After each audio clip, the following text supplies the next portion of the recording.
से पहले धमकियां दी गई थी आपको। देखिए भाई, ऐसा संविधान को मानने वाले लोग हैं, हम धमकी उमकी से डरेंगे तो हमारे लोगों का मनोबल गिर जाएगा। हमारा काम कौन करेगा? वो अब पोस्टर जला दें, गोली चला दें, पत्थर चला दें जैसे आज चला, इन सब चीज़ों से वो हमारे ऊपर नहीं, उत्तर प्रदेश की कानून व्यवस्था पे सवालिया निशान खड़ा कर रहे हैं। हाकी के इकबाल पे मुख्यमंत्री की जो भाषण देते हैं वो तुरंत खामन के कानून व्यवस्था बहुत अच्छी है, हर चौराहे पे यमराज खड़े हैं, कोई अपराधी नहीं बच सकता, ये उनके ऊपर सवाल खड़ा। मुझसे पूछने के बजाय मुख्यमंत्री से पूछो कि एक चुने हुए सांसद के पैर तोड़ देंगे, घुसने नहीं देंगे, ये कोई दूसरा देश है क्या कि घुसने नहीं दोगे? यहाँ पे मुझे वीजा की जरूरत है। मैं ये कह रहा हूँ जिस तरह से हयातुल्लाह खamenei साहब, क्योंकि हम लोग बाराबंकी में और मुझे बताया गया कि उनके पूर्वज यहीं से थे, उनका रिश्ता है यहाँ से। जिस तरह एक लीडर ने डरने की बजाय समझौता करने के बाद शहादत को एक्सेप्ट किया, मैं विपक्ष के लोगों से कह रहा हूँ कि वो भाजपा से डरे ना, हमारे साथ आ जाएं। हम लोग मिलकर उत्तर प्रदेश में इस भारतीय जनता पार्टी की सरकार को 2027 में फाड़ सकें। लीडर कौन होगा? जो बात आप कह रहे हैं उसका लीडर कौन होगा? आजाद समाज पार्टी ही मुकाबला कर रही है, यूजीसी या कोई भी मामला, बाकी सब लोग तो चुप है। तो आजाद समाज पार्टी नेतृत्व करेगी और कौन नेतृत्व कर सकता है? ये बाराबंकी में समाजवादी का गढ़ है, आदमी यहाँ से शुरुआत करे, संघर्ष करने, क्या कहेंगे? देखो, जब तक हम लोग नहीं आए थे, हम लोग काम नहीं कर रहे थे, तो ये किसी भी पार्टी को लोग वोट दे सकते थे। अब आजाद समाज पार्टी काशीराम काम कर रही है, तो जैसे नगीना में हमने 5 विधानसभाओं में, लोकसभा की 5 विधानसभाओं में भारतीय जनता पार्टी को धूल चटाने का काम किया, ऐसे ही पूरे उत्तर प्रदेश में भाईचारा बना के हम लोग भारतीय जनता पार्टी के इस जुल्म जाति की सरकार को हटाने का काम करेंगे। आप 2027 में क्या समाजवादी पार्टी और कांग्रेस से मिलकर चुनाव लड़ेंगे? अब ये फैसला प्रदेश अध्यक्ष जी खड़े हैं, उनका निर्णय आप लोग बात कर लेना। मेरा काम तो ये है कि मैं जब जब ये मुझे बुलाएंगे, गली मोहल्ले क्षेत्र में मैं जाके पार्टी के लिए काम करूंगा। चंद्रशेखर जी, कांग्रेस कह रही काशीराम जी हमारे हैं, समाजवादी पार्टी कह रही है। देखिए, महापुरुष किसी जाति के नहीं होते, किसी पार्टी के नहीं होते जब वो नहीं रहते। लेकिन आप भी जानते हैं कि 2006 से 26 20 साल क्यों लग गए अपने अपने बताने में। हालांकि ये भी सच है कि जब से आजाद समाज पार्टी काशीराम ने मोर्चा संभाला है, जब से गांव-गांव जाके माननीय काशीराम साहब के सिद्धांतों को बहुजन समाज बनाने के लिए घर घर तक पहुंचाने का काम किया है, तब से ही काशीराम साहब मेरे हैं, मेरे की होड़ लगी है।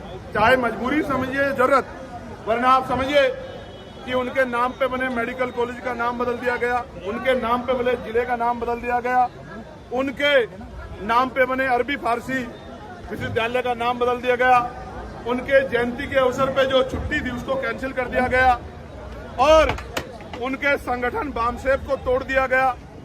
तमाम तरह की बात का काम कार्य करने वाले आज काशीराम साहब को अपना किस मुंह से बता रहे हैं? क्या उनके हाथ नहीं कांप रहे? काशीराम साहब को माला चढ़ाते हुए जिन्होंने काशीराम साहब का भर के अपमान किया, नुकसान किया उनके आंदोलन का, आज वो काशीराम साहब को अपनाने की बात कर रहे हैं। ये आजाद समाज पार्टी का बढ़ता हुआ प्रभाव है कि विरोधियों को भी आज काशीराम साहब के सामने नतमस्तक होना पड़ रहा है।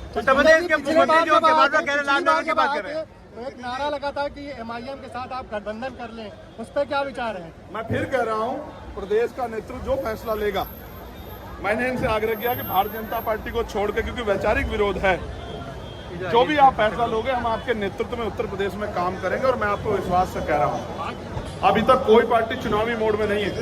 ये हमारी उत्तर प्रदेश में 7वीं रैली है और ऐतिहासिक जनसभा में मीडिया के भाइयों ने हमें कितना कवरेज किया ये तो मीडिया के भाई बेहतर जानते हैं। लेकिन अभी 29 तारीख के लिए लखीमपुर खीरी में अपने साथियों से कहना आके देखें, इतिहास रचा जाएगा लखीमपुर खीरी में। मेरी बात को यहाँ की भीड़ कैसी लगी आपको? भीड़ कैसी थी? पहले आपको धमकियां दी गई थी।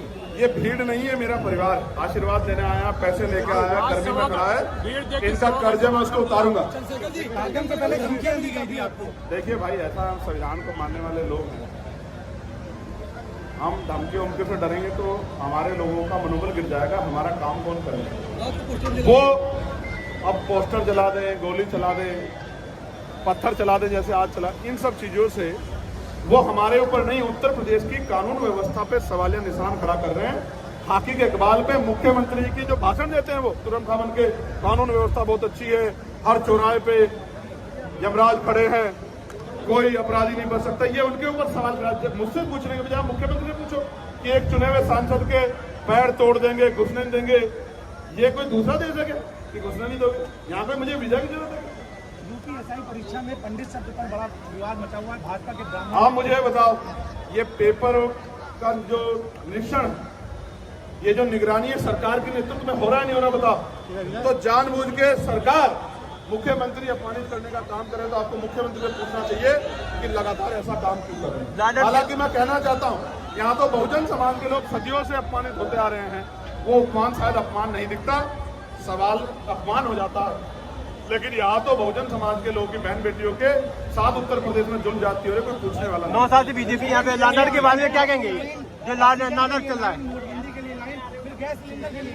गैस के लिए लाइन लगेगी, पेट्रोल डीजल के लिए लाइन लगेगी, चूल्हे जलाने पड़ेंगे। ये सरकार की गलत नीतियों की वजह से हुआ है। ईरान हमारा मित्र देश है, हमें ईरान से अच्छे रिश्ते रखने चाहिए थे, इस तरह की समस्या का सामना है, अभी तो रखने पड़ रहे हैं, मजबूरी में ही सही। हमें सही फैसले लेने चाहिए, सही अगर फॉरेन पॉलिसी होगी तो सब कुछ अच्छा होगा। धन्यवाद। आप ये देखिए, तमाम धर्मों के धार्मिक त्योहार होते हैं, वहाँ सड़कों पे भी तमाम आयोजन होते हैं, कोई पाबंदी नहीं होती। मैं कहना चाहता हूँ, संविधान को मानने वाला व्यक्ति हूँ, किसी धर्म के विरोध में नहीं हूँ, किसी जाति के विरोध में नहीं हूँ, लेकिन हक सबको धर्म पालन के लिए बराबरी का मिलना चाहिए, नहीं मिलना चाहिए? आप मुझे बताओ।